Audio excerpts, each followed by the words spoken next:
Tēnā tātou.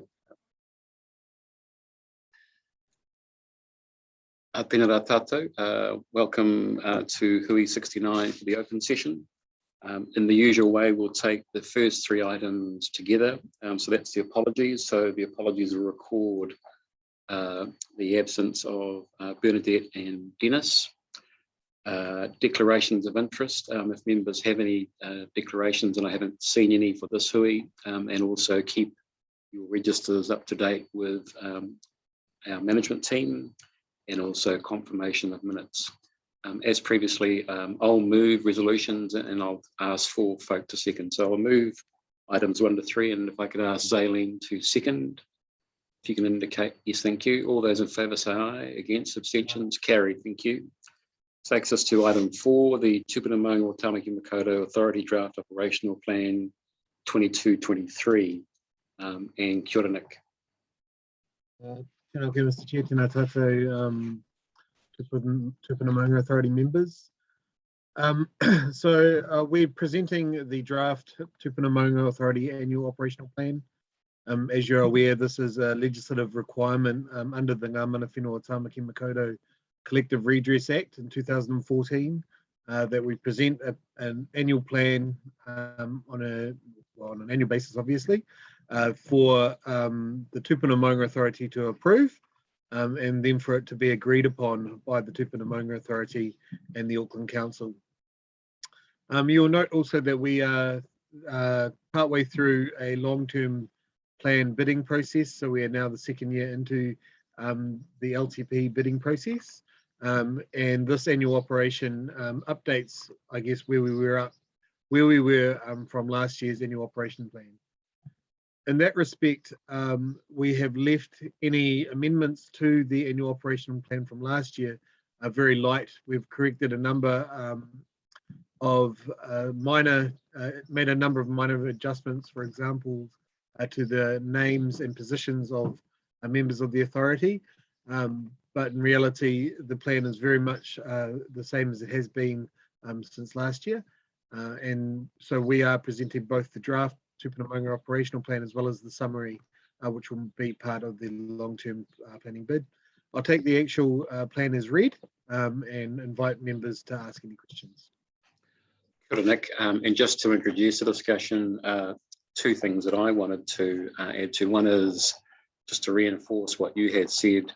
We're very recent with the approval of last year's plan and the strong support shown by Auckland Council for the plan, which is very much appreciated, and the ongoing financial support of Auckland Council, and acknowledge our members of the authority who are under the governing body as well. The second is in relation to the ongoing presentation of the plans. They have just improved over time. We've had a lot of positive feedback on the format and presentation of the plans. And again, seeing some of those images and graphics are very well done. Some of that use of the drone footage is showing aspects of the Tūpuna Maunga that you just don't see. And so that's wonderful to see the representation of our taonga tuku iho and what they mean to us. So really appreciate the ongoing work the team does and that program of continuous improvement with our core documents. So with that, I just want to open it up for discussion and any feedback from members. Kia ora, Kathy. Of Nick, how much extra did it cost the Tūpuna Maunga Authority due to the fireworks week, the fireworks period? You mentioned in the report was additional expenditure. Was that the cost of security and signage? How much did that come to? I'll probably get given in the messages soon the exact figure, but I believe it was roughly $50,000 extra than we planned for. So it was around $150,000 for that.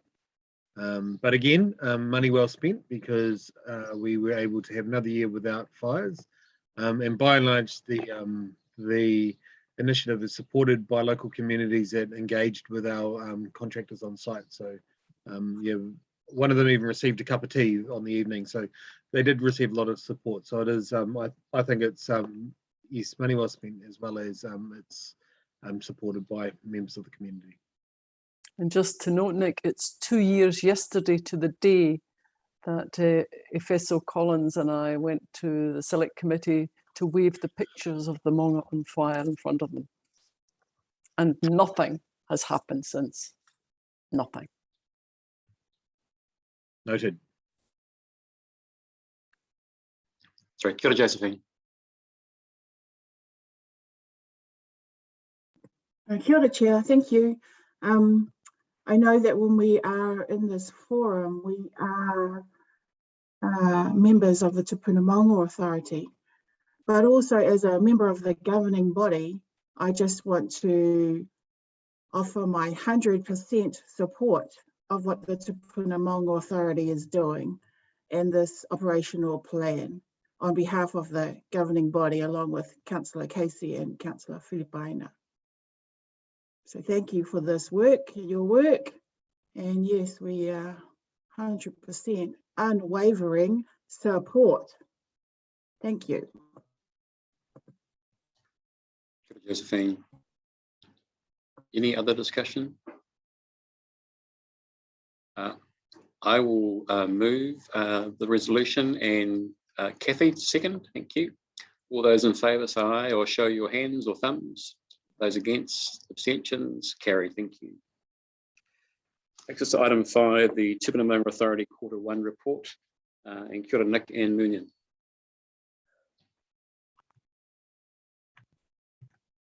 Thank you. I just bring myself down to that in the report.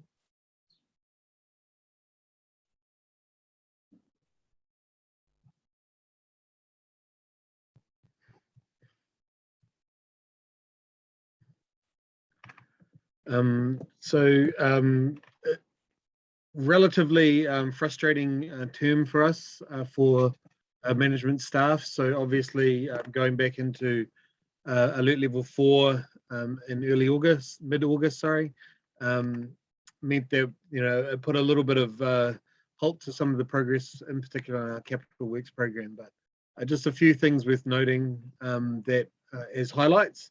So the first being that we have been pretty successful in our public information program in terms of getting messaging out to the community to help us protect the Tūpuna Maunga. That has gone out in the form of an Ao Concordador story, as well as information on our website, and as well as on our Love Your Maunga Facebook pages, and which has been sent out by various members of the chairs of the authority to their members. So I'd like to thank the authority members for supporting that piece of work. And I'd also like to thank the general public who, by and large, have been really great, albeit there has been a few incidences on the Maunga, but by and large, we've been supported quite well. Second, you know, which was a really big success, was with regards to the planting program. So over 37,000 plants in total were planted on the Tūpuna Maunga, and that there again has been largely supported by the community. We had over 100 members turn up to our planting day on Te Pania Mataaho, Te Arapueru, Mangere Mountain. So again, a big thank you to the community. And finally, just a few, some policy updates. So in terms of weddings, and that has been approved by the authority at Hui 65. And we've been managed as part of our program of constantly improving our website, updated our events online process, made it easier for staff and I dare say easier for applicants as well. So I'll take the remainder of the individual Maunga highlights to as read, and I'll pass it over to Moonin to give us an update in terms of Kia ora, Nick. Tēnā koutou katoa. So the financial report looks at Q1 as at end of 30 September 2021. So we've finished favourable for the quarter, but noting that COVID lockdown affected a lot of normal operations on the Maunga, and one of the main commercial operators was affected by this. So hence the revenue you can see in there. With the CAPEX, capital expenditure side of things, we have been slightly slow with the progression of some of the works due to the lockdown again, and hoping, you know, how things finish this side of Christmas. We envisage some of the programs to be starting in the second half of the year. Happy to take any part on the numbers. And kia ora, Nick. We will open it up for discussion.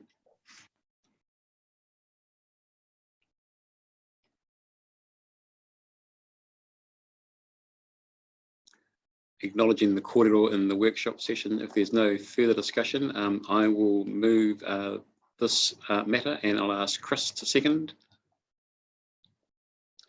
Could I, just before I do, I'm just checking, Alf, did you want to talk to this paper?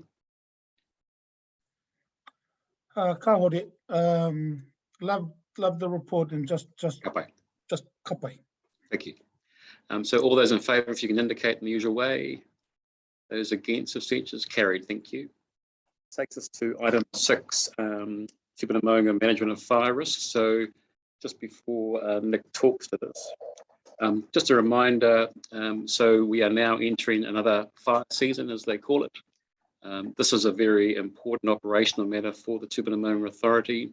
We're quite aware that around our Maunga network, we have communities nearby, we have the public and our mana whenua on the Maunga, we have nearby residences, and so the potential of fire has been an operational kaupapa from the very outset, and the team has a very well-trodden path here in terms of their important work with FENS, and Nick will talk to that, but again, just to emphasise, we're at that time of the year again, also as we've been reminded just on the back of Guy Fawkes Week, another successful period of work by the Tūpuna Maunga Authority and our management team and security to keep our taonga safe, and we've been successful in that. So kia ora, Nick.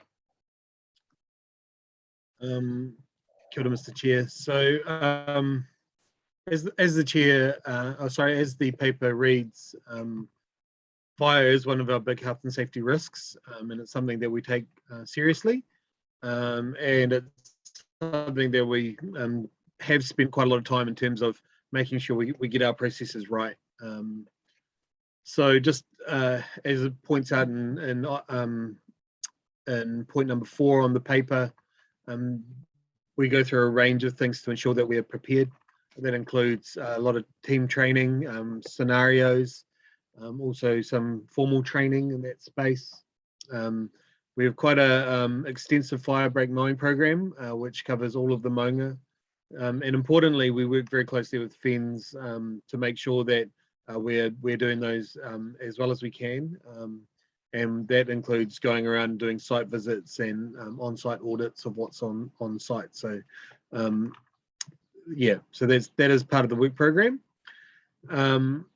Obviously, the last, right now, I guess there's 2 things that we've been doing. First of all is the fire breaks, which I've alluded to, but also just with Guy Fawkes. And you'll note that, as alluded to before, we've been very successful this year without having a fire on the Maunga due to fireworks.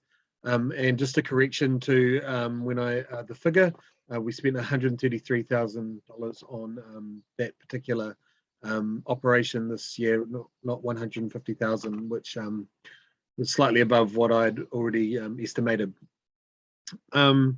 So I guess with Guy Fawkes this year, 2 things. It was done during alert level 3, which had some complexities, so we weren't able to offer the opportunity to our members for support. And also, I do understand that there was some issues with, in terms of fireworks supply chain issues, and so we think that might have had some impact on the Maunga. Last year we were really fortunate to have quite a big amount of rain. This year we weren't so fortunate, so we were able to see what what Guy Fawkes looks like on a when we've got clear weather, and we did note that there was quite a lot of people wanting to be up on the Maunga on Guy Fawkes night, and our security team certainly had an eventful night. Our staff were out and about and were able to witness that firsthand, and which is great because we were able to put some improvements in for the Saturday night, noting, of course, that it's usually not just on Guy Fawkes Night where people wanting to let off fireworks. So in terms of next steps, just noting, of course, that we'll continue with our our fire break mowing over summer period. It also means we'll have security staff on the Maunga during the New Year's and Christmas period. They're not to stop people from accessing the Maunga, rather just to reinforce that they are Guy Fawkes free areas and for people to not let off fireworks on those sites. So yeah, that's the report, and happy to take any questions. Kia ora, Nick. Any pātau comments, members?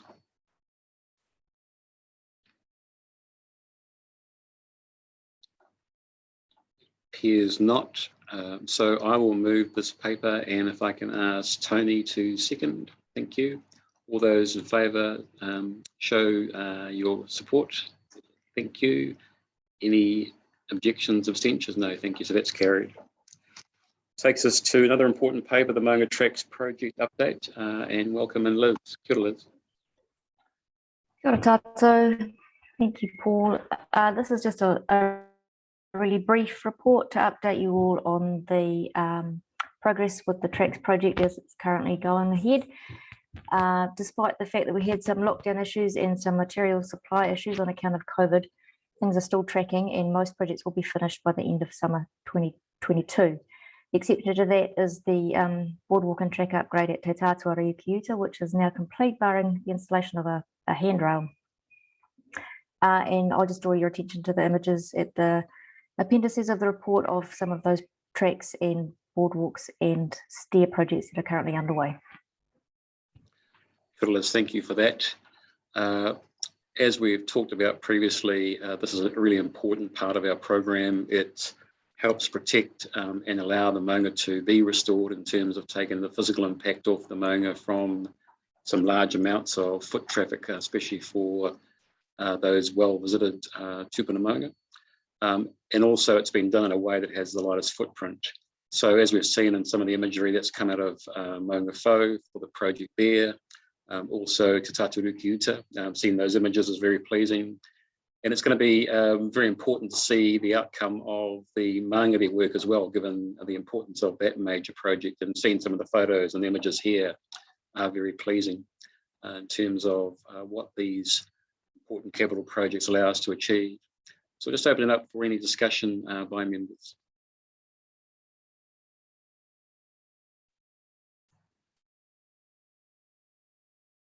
Here's it, we're all good. So I'll move that paper and I'll ask Josephine to second. Thank you. If we can all confirm your support for the paper in the usual way. Q, is there any opposition or abstentions? No, thank you. So that's carried. Thank you, Liz. That takes us to registers. And I think we've got Brooke and Nick talking to our registers papers.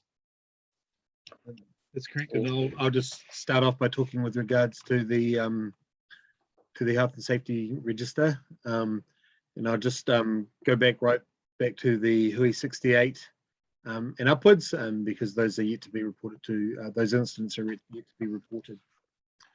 So first of all, we have had a incident whereby a member slipped on a section of track along Levita Walkway up to the Tūpuna Maunga.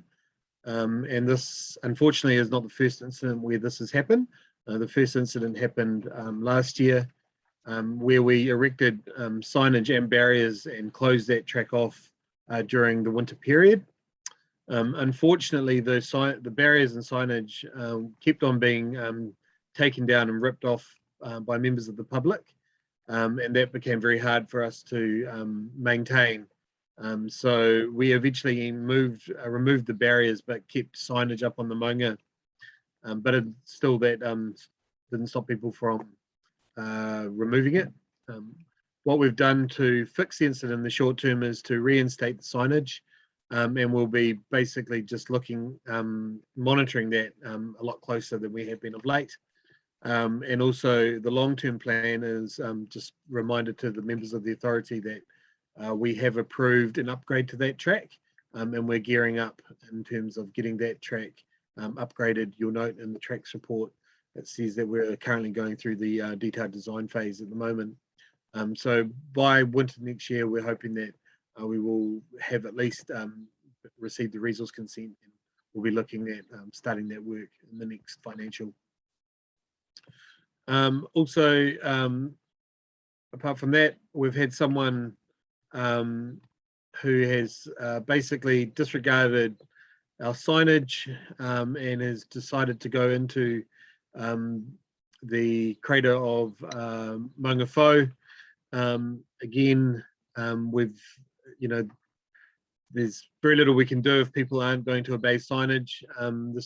People are asked to stay out of that, not only because it is a wahi tapu, but there are obvious health and safety implications of walking inside areas like that.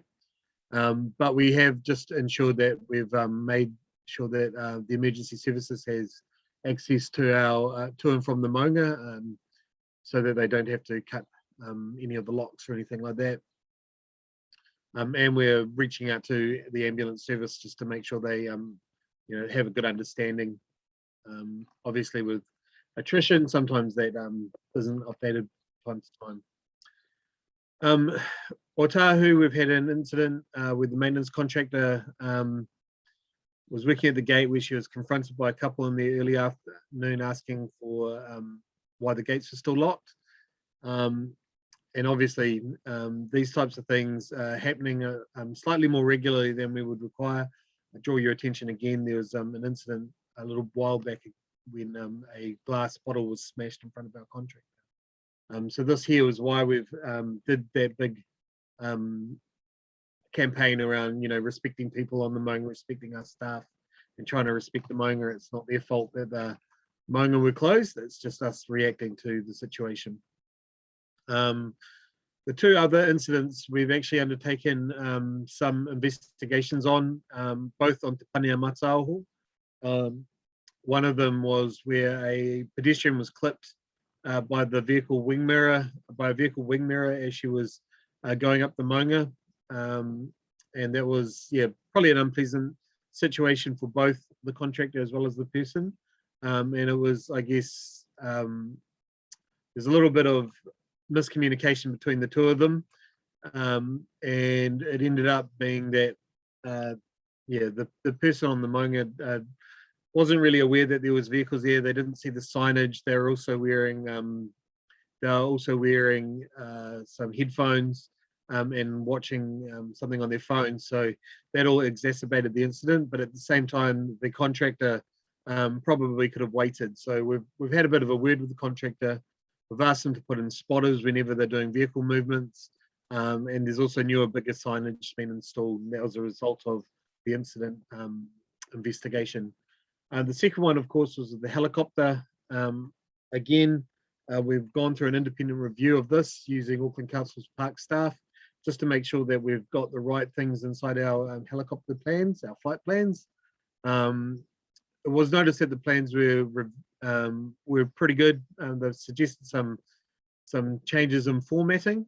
But yeah, again, I think with everyone in lockdown and coming across people in various states of minds, it was one of those unfortunate incidences, but it's just a sort of something that's in the environment that we are working with, trying to get these capital works programs delivered. Is it also so happens to be on some of the most busiest pedestrianised areas in Tamaki Makaurau, so it's sort of exacerbating the issue somewhat.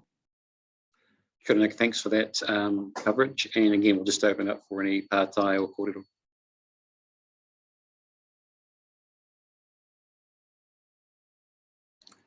There's no yes, kia ora Maunga. Thank you, Chair, and thank you, Nick, for the update. And I did quickly read this, and I will assume that operations have taken matters and do want to acknowledge it has been a very busy time right through the lockdown. So from the outset of the second lockdown, in the whole 12, 13 weeks, Te Pane o Matauho has been very busy. We've received some complaints and suggested to people around health and safety and to go back to the authority. I don't know whether people have followed through. But just in terms of the contractors, Had the contractors raised any sort of issues around people just disobeying and just ignoring? So it's a bit of, sort of personal behaviour as well. Yeah, that has been raised with us. So typically, so it's usually not our elder visitors to the Maunga. They're usually really, really nice and polite and friendly, and are really appreciative actually that the work is being done. It's also not actually, surprisingly, our rangasahi who are going up the Maunga. They're usually very respectful, but there seems to be a sweet spot, probably about people my age, where there is some people that just ignore all of the rules. Self-entitled has been the word that's been bandied about, and they do present some issues.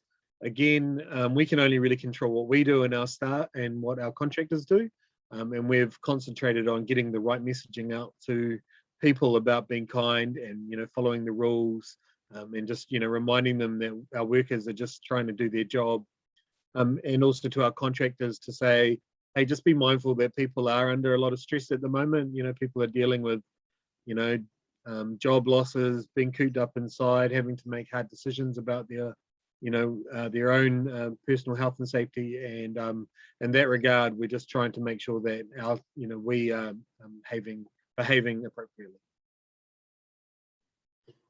Thank you. Supplementary Chair.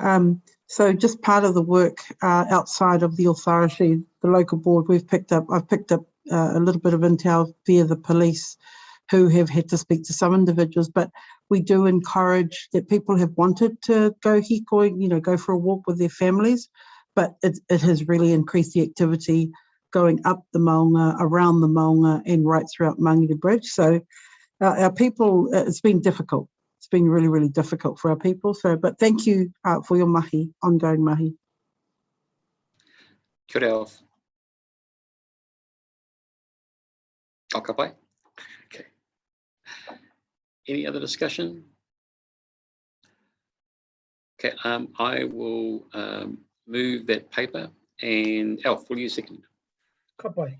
Thank you. All those in favour, can you show in the usual way? Thank you. Any objections, abstentions? No, carried. There were no events. So that brings us to an end of the hui. Thank you, members, for your attendance. Clay, for a couple of thoughts after hui koa. Kia ora. Kia ora tātou katoa. Mihi ana ki ngā kaimahi kia koe Nick, me tō kapa. Mihi ana ki a koutou ngā rangatira katoa.